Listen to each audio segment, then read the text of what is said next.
A laboratory to try things. Well, this is what Microsoft co-founder Bill Gates imagines India as. During a recent podcast, Bill Gates described India as a kind of laboratory to try things. Now, this statement has certainly invited criticism on social media.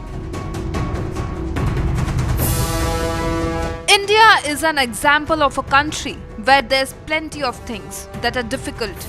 The health, education, nutrition is improving, and they are stable enough and generating their own government revenue enough that it's very likely that 20 years from now people will be dramatically better off. And it's kind of a laboratory to try things that then, when you prove them out in India, you can take to other places, Bill Gates said. These are the words that came out of tech giant, and as expected, the remarks invited severe criticism from people in India. One user expressed frustration, said, "Calling us a lab undermines our sovereignty and agency. India is not a playground for experiments. We are a nation of innovation, resilience, and brilliance."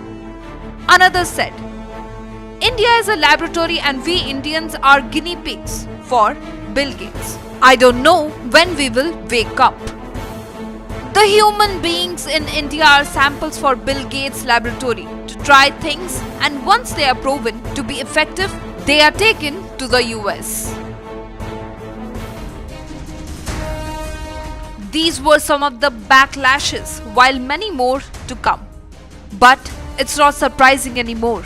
The largest economy in the world, the US, with the smallest mind, and once again comes to the forefront in insulting world's biggest developing nation.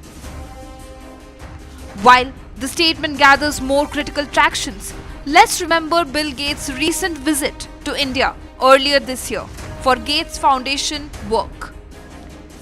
Trip to IIT, meeting with the Prime Minister Narendra Modi, a visit to Microsoft India, a trip to Orissa, and after all this, his recent remarks have falsified all the claims he has ever made in India. Bureau Report, OTV News.